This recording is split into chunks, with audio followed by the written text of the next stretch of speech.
Feeling is the Secret by Neville Goddard. Forward. This book is concerned with the art of realizing your desire. It gives you an account of the mechanism used in the production of the visible world. It is a small book, but not slight. There is a treasure in it, a clearly defined road to the realization of your dreams. Were it possible to carry conviction to another by means of reasoned arguments and detailed instances, this book would be many times its size. It is seldom possible, however, to do so by means of written statements or arguments, since to the suspended judgment it always seems plausible to say that the author was dishonest or deluded, and, therefore, his evidence was tainted. Consequently, I have purposefully omitted all arguments and testimonials, and simply challenge the open-minded reader to practice the law of consciousness as revealed in this book.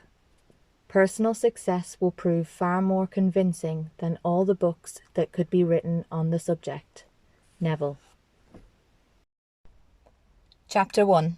Law and its Operation. The world, and all within it, is man's conditions consciousness, objectified. Consciousness is the cause as well as the substance of the entire world. So it is to consciousness that we must turn if we would discover the secret of creation. Knowledge of the law of consciousness and the method of operating this law will enable you to accomplish all you desire in life. Armed with a working knowledge of this law, you can build and maintain an ideal world. Consciousness is the one and only reality, not figuratively, but actually. This reality may, for the sake of clarity, be likened unto a stream which is divided into two parts, the conscious and the subconscious. In order to intelligently operate the law of consciousness, it is necessary to understand the relationship between the conscious and the subconscious. The conscious is personal and selective. The subconscious is impersonal and non-selective. The conscious is the realm of effect. The subconscious is the realm of cause. These two aspects are the male and female divisions of consciousness. The conscious is male, the subconscious is female. The conscious generates ideas and impresses these ideas on the subconscious. The subconscious receives ideas and gives form and expression to them. By this law, first conceiving an idea and then impressing the idea conceived on the subconscious, all things evolve out of the consciousness. And without this sequence, there is not anything made that is made. The conscious impresses the subconscious, while the subconscious expresses all that is impressed upon it. The subconscious does not originate ideas, but accepts as true those which the conscious mind feels to be true, and, in a way known only to itself, objectifies the accepted ideas. Therefore, through his power to imagine and feel, and his freedom to choose the idea he will entertain, man has control over creation. Control of the subconscious is accomplished through control of your ideas and feelings. The mechanism of creation is hidden in the very depth of the subconscious, the female aspect or womb of creation. The subconscious transcends reason and is independent of induction. It contemplates a feeling as a fact, existing within itself, and on this assumption proceeds to give expression to it. The creative process begins with an idea, and its cycle runs its course as a feeling and ends in a volition to act. Ideas are impressed on the subconscious through the medium of feeling. No idea can be impressed on the subconscious until it is felt. But once felt, be it good, bad, or indifferent, it must be expressed. Feeling is the one and only medium through which ideas are conveyed to the subconscious. Therefore, the man who does not control his feeling may easily impress the subconscious with undesirable states. By control of feeling is not meant restraint or suppression of your feeling, but rather the disciplining of self to imagine and entertain only such feeling as contributes to your happiness. Control of your feeling is all important to a full and happy life. Never entertain an undesirable feeling, nor think sympathetically about wrong in any shape or form. Do not dwell on the imperfection of yourself or others. To do so is to impress the subconscious with these limitations. What you do not want done unto you, do not feel that it is done unto you or another. This is the whole law of a full and happy life. Everything else is commentary. Every feeling makes a subconscious impression, and, unless it is counteracted by a more powerful feeling of an opposite nature, must be expressed. The dominant of two feelings is the one expressed. I am healthy is a stronger feeling than I will be healthy. To feel I will be is to confess I am not. I am is stronger than I am not. What you feel you are always dominates what you feel you would like to be. Therefore, to be realized, the wish must be felt as a state that is, rather than a state that is not. Sensation precedes manifestation, and is the foundation upon which all manifestation rests. Be careful of your moods and feelings, for there is an unbroken connection between your feelings and your visible world. Your body is an emotional filter and bears the unmistakable marks of your prevalent emotions. Emotional disturbances, especially suppressed emotions, are the causes of all disease. To feel intensely about a wrong without voicing or expressing that feeling is the beginning of disease. Disease in both body and environment. Do not entertain the feeling of regret or failure for frustration or detachment from your objective results in disease. Think feelingly only of the state you desire to realize, feeling the reality of the state sought, and living and acting on that conviction is the way of all seeming miracles. All changes of expression are brought about through a change of feeling. A change of feeling is a change of destiny. All creation occurs in the domain of the subconscious. What you must acquire then is a reflective control of the operation of the subconscious, that is, control of your ideas and feelings. Chance or accident is not responsible for the things that happen to you, nor is predestined fate the author of your fortune or misfortune. Your subconscious impressions determine the conditions of your world. The subconscious is not selective, it is impersonal, and no respecter of persons. The subconscious is not concerned with the truth or falsity of your feeling. It always accepts as true that which you feel to be true. Feeling is the assent of the subconscious to the truth of that which is declared to be true. Because of this quality of the subconscious, there is nothing impossible to man. Whatever the mind of man can conceive and feel as true, the subconscious can and must objectify. Your feelings create the pattern from which your world is fashioned, and a change of feeling is a change of pattern. The subconscious never fails to express that which has been impressed upon it. The moment it receives an impression, it begins to work out the ways of its expression. It accepts the feeling impressed upon it, your feeling, as a fact existing within itself, and immediately sets about to produce in the outer or objective world the exact likeness of that feeling. The subconscious never alters the accepted beliefs of man. It outpictures them to the last detail, whether or not they are beneficial. To impress the subconscious with a desirable state, you must assume the feeling that would be yours had you already realized your wish. In defining your objective, You must be concerned only with the objective itself. The manner of expression or the difficulties involved are not to be considered by you. To think feelingly on any state impresses it on the subconscious. Therefore, if you dwell on difficulties, barriers, or delay, the subconscious, by its very non-selective nature, accepts the feeling of difficulties and obstacles as your request and proceeds to produce them in your outer world. The subconscious is the womb of creation. It receives the idea unto itself through the feelings of man. It never changes the idea received, but always gives it form.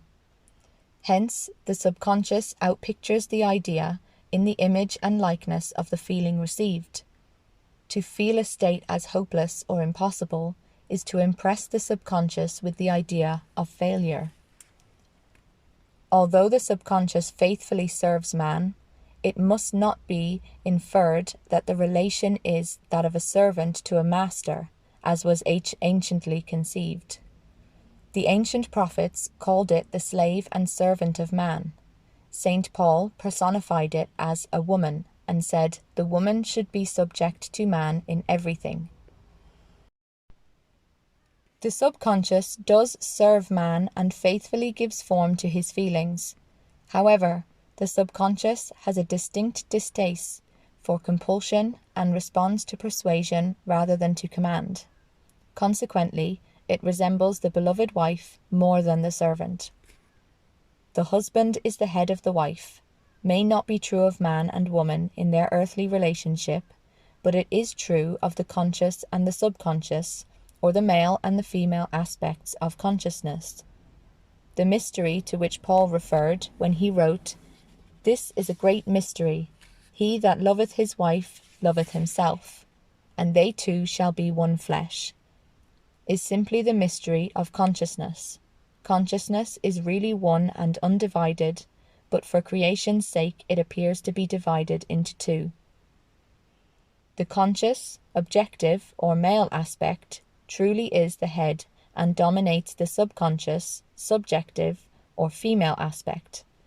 However, this leadership is not that of the tyrant, but of the lover.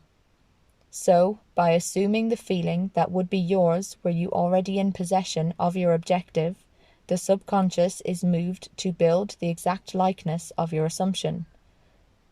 Your desires are not subconsciously accepted until you assume the feeling of their reality. For only through feeling is an idea subconsciously accepted, and only through this subconscious acceptance is it ever expressed. It is easier to ascribe your feelings to events in the world than to admit that the conditions of the world reflect your feeling. However, it is eternally true that the outside mirrors the inside. As within, so without. As above, so below. As below, so above. As within, so without. As without, so within. A man can receive nothing unless it is given him from heaven. And the kingdom of heaven is within you. Nothing comes from without. All things come from within, from the subconscious. It is impossible for you to see other than the contents of your consciousness. Your world in its every detail is your consciousness objectified. Objective states bear witness of subconscious impressions. A change of impression results in a change of expression. The subconscious accepts as true that which you feel as true, and because creation is the result of subconscious impressions, you, by your feeling, determine creation. You are already that which you want to be, and your refusal to believe this is the only reason you do not see it. To seek on the outside for that which you do not feel you are is to seek in vain, for we never find that which we want. We find only that which we are. In short, you express and have only that which you are conscious of being or possessing. To him that hath it is given. Denying the evidence of the senses and appropriating the feeling of the wish fulfilled is the way to the realization of your desire. Mastery of self-control of your thoughts and feelings is your highest achievement. However, until perfect self-control is attained, so that in spite of appearances you feel all that you want to feel, use sleep and prayer to aid you in realizing your desired states. These are the two gateways into the subconscious. Chapter 2. Sleep. Sleep, the life that occupies 1/3 of our stay on earth, is the natural door into the subconscious. So it is with sleep that we are now concerned. The conscious 2/3 of our life on earth is measured by the degree of attention we give sleep. Our understanding of and delight in what sleep has to bestow will cause us, night after night, to set out for it as though we were keeping an appointment with a lover. In a dream, in a vision of the night, when deep sleep falleth upon men, in slumbering upon the bed, then he openeth the ears of men and sealeth their instruction. It is in sleep and in prayer, a state akin to sleep, that man enters the subconscious to make his impressions and receive his instructions. In these states, the conscious and subconscious are creatively joined. The male and female become one flesh. Sleep is the time when the male or conscious mind turns from the world of sense to seek its lover or subconscious self. The subconscious, unlike the woman of the world who marries her husband to change him, has no desire to change the conscious waking state, but loves it as it is and faithfully reproduces its likeness in the outer world of form. The conditions and events of your life are your children formed from the molds of your subconscious impressions in sleep. They are made in the image and likeness of your innermost feeling, that they may reveal to you yourself. As in heaven, so on earth. As in the subconscious, so on earth. Whatever you have in consciousness as you go to sleep is the measure of your expression in the waking 2/3 of your life on earth. Nothing stops you from realizing your objective save your failure to feel that you are already that which you wish to be, or that you are already in possession of the things sought.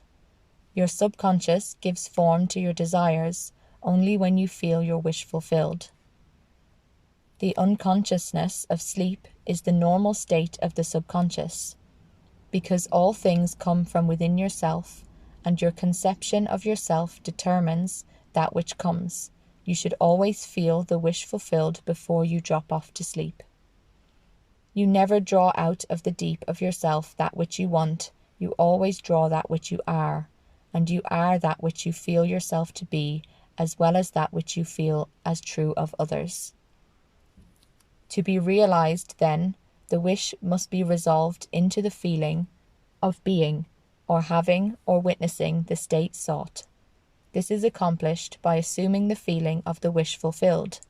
The feeling, which comes in response to the question, "How would I feel were my wish realized?" is the feeling which should monopolize and immobilize your attention as you relax into sleep. You must be in the consciousness of being or having that which you want to be or to have before you drop off to sleep. Once asleep, man has no freedom of choice. His entire slumber is dominated by his last waking concept of self.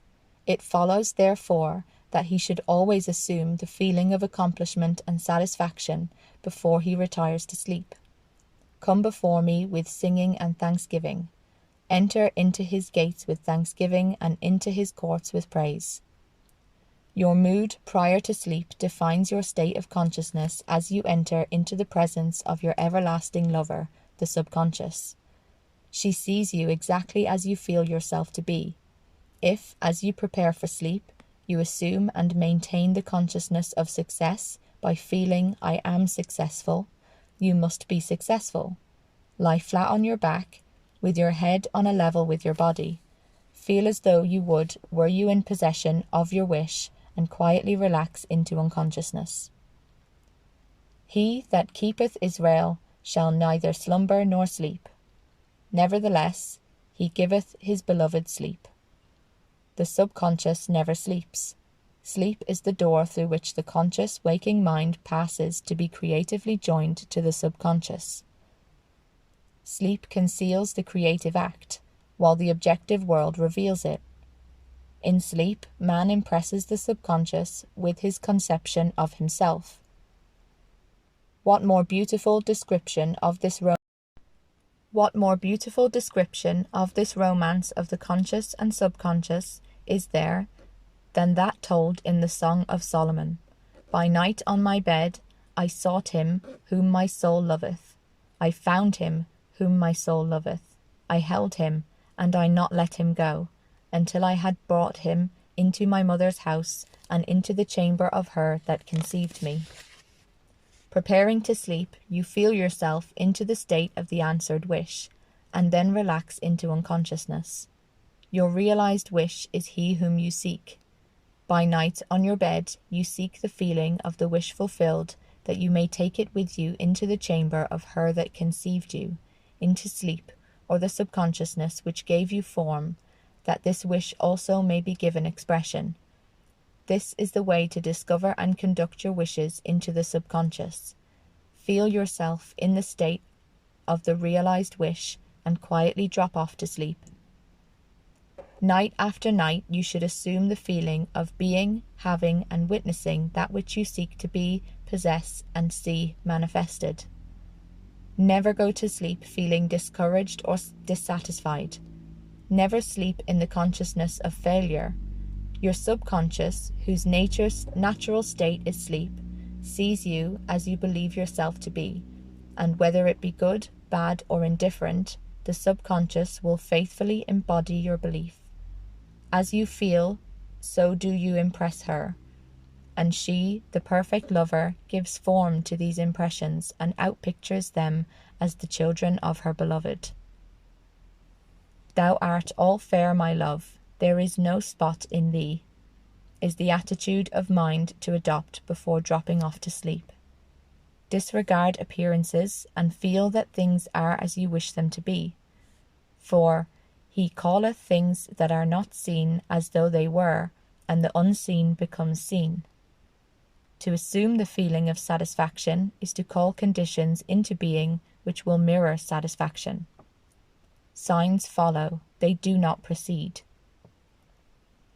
Proof that you are will follow the consciousness that you are, it will not precede it. You are an eternal dreamer, dreaming non-eternal dreams.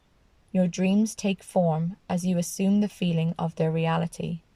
Do not limit yourself to the past. Knowing that nothing is impossible to consciousness, begin to imagine states beyond the experiences of the past. Whatever the mind of man can imagine, man can realize. All objective, visible states were first subjective, invisible states, and you called them into visible by assuming the feeling of their reality. The creative process is first imagining and then believing the state imagined. Always imagine and expect the best. The world cannot change until you change your conception of it, as within, so without. Nations, as well as people, are only what you believe them to be. No matter what the problem is, no matter where it is, no matter whom it concerns, you have no one to change but yourself, and you have neither opponent nor helper in bringing about the change within yourself. You have nothing to do but convince yourself of the truth of that which you desire to see manifested. As soon as you succeed in convincing yourself of the reality of the state sought, results follow to confirm your fixed belief. You never suggest to another the state which you desire to see him express. Instead, you convince yourself that he is already that which you desire him to be. Realization of your wish is accomplished by assuming the feeling of the wish fulfilled. You cannot fail unless you fail to convince yourself of the reality of your wish. A change of belief is confirmed by a change of expression. Every night, as you drop off to sleep, feel satisfied and spotless, for your subjective lover always forms the objective world in the image and likeness of your conception of it, the conception defined by your feeling.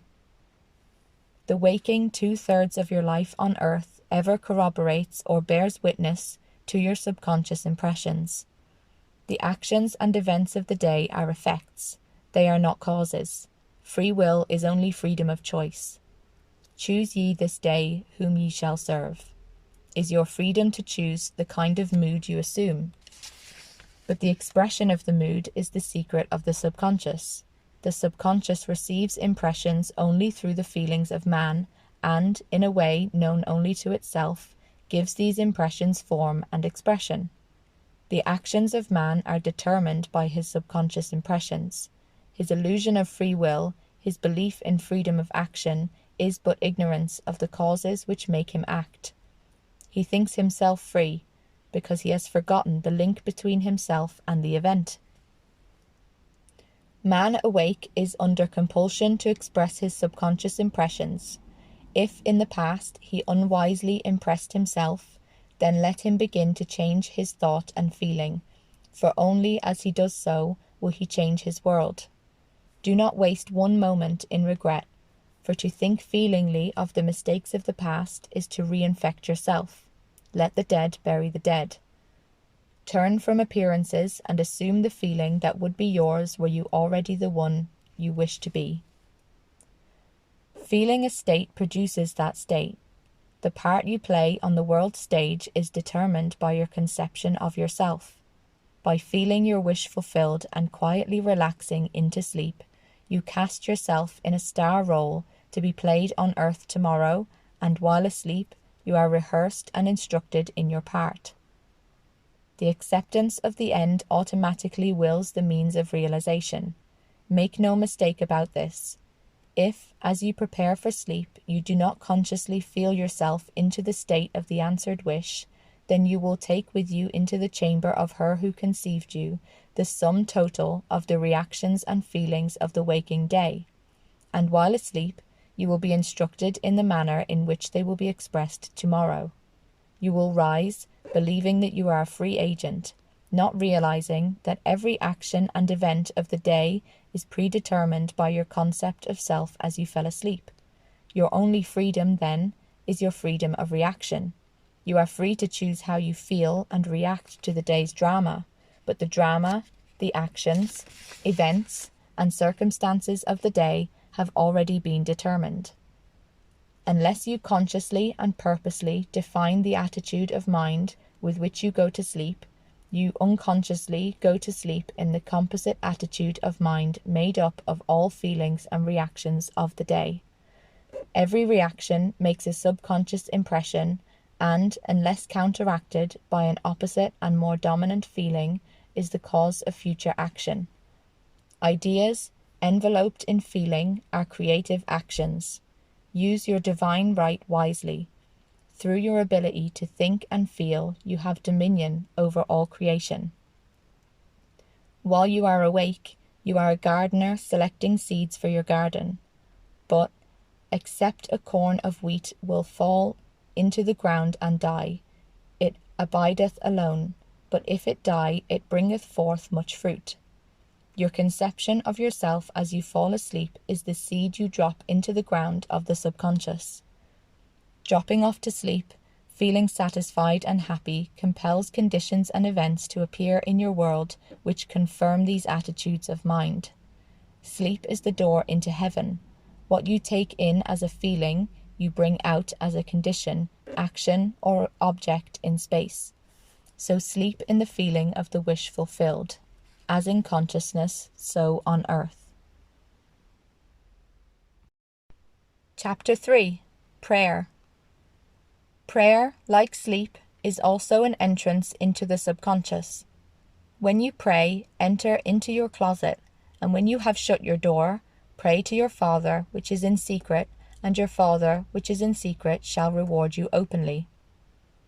Prayer is an illusion of sleep, which diminishes the impression of the outer world and renders the mind more receptive to suggestion from within. The mind in prayer is in a state of relaxation and receptivity akin to the feeling attained just before dropping off to sleep. Prayer is not so much what you ask for as how you prepare for its reception. Whatsoever things ye desire, when ye pray, believe that you have received them, and ye shall have them. The only condition required is that you believe that your prayers are already realized. Your prayer must be answered if you assume the feeling that would be yours were you already in possession of your objective. The moment you accept the wish as an accomplished fact, the subconscious finds means for its realization. To pray successfully, then, you must yield to the wish, that is, feel the wish fulfilled. The perfectly disciplined man is always in tune with the wish as an accomplished fact. He knows that consciousness is the one and only reality, that ideas and feelings are facts of consciousness and are as real as objects in space. Therefore, he never entertains a feeling which does not contribute to his happiness, for feelings are the causes of the actions and circumstances of his life. On the other hand, the undisciplined man finds it difficult to believe that which is denied by the senses, and usually accepts or rejects solely on appearances of the senses. Because of this tendency to rely on the evidence of the senses, it is necessary to shut them out before starting to pray, before attempting to feel that which they deny. Whenever you are in the state of mind, I should like to, but I cannot, the harder you try, the less you are able to yield to the wish. You never attract that which you want, but you always attract that which you are conscious of being. Prayer is the art of assuming the feeling of being and having that which you want. When the senses confirm the absence of your wish, all conscious effort to counteract this suggestion is futile and tends to intensify the suggestion. Prayer is the art of yielding to the wish and not the forcing of the wish. Whenever your feeling is in conflict with your wish, feeling will be the victor. The dominant feeling invariably expresses itself. Prayer must be without effort. In attempting to fix an attitude of mind which is denied by the senses, effort is fatal. To yield successfully to the wish as an accomplished fact, you must create a passive state, a kind of reverie or meditative reflection, similar to the feeling which precedes sleep. In such a relaxed state, the mind is turned from the objective world and easily senses the reality of a subjective state. It is a state in which you are conscious and quite able to move or open your eyes, but have no desire to do so. An easy way to create this passive state is to relax in a comfortable chair or on a bed. If on a bed, lie flat on your back with your head on a level with your body. Close the eyes and imagine that you are sleepy. Feel, I am sleepy, so very sleepy. In a little while, a faraway feeling accompanied by a general lassitude and loss of all desire to move envelops you. You feel a pleasant, comfortable rest and not inclined to alter your position, although under other circumstances you would not be at all comfortable. When this passive state is reached, imagine that you have realized your wish, not how it was realized, but simply the wish fulfilled. Imagine in picture form what you desire to achieve in life. Then feel yourself as having already achieved it. Thoughts produce tiny little speech movements, which may be heard in the passive state of prayer as pronouncements from within. However, this degree of passivity is not essential to the realization of your prayers. All that is necessary is to create a passive state and feel the wish fulfilled. All you can possibly need or desire is already yours. You need no helper to give it to you. It is yours now. Call your desires into being by imagining and feeling your wish fulfilled. As the end is accepted, you become totally indifferent as to possible failure, for acceptance of the end wills the means to that end. When you emerge from the moment of prayer, it is as though you were shown the happy and successful end of a play, although you were not shown how that end was achieved.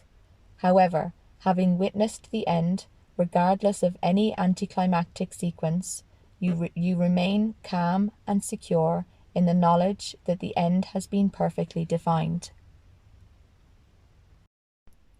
Chapter 4. Spirit, Feeling. Not by might, nor by power, but by my Spirit, saith the Lord of hosts. Get into the spirit of the state desired by assuming the feeling that would be yours were you already the one you want to be. As you capture the feeling of the state sought, you are relieved of all effort to make it so, for it is already so.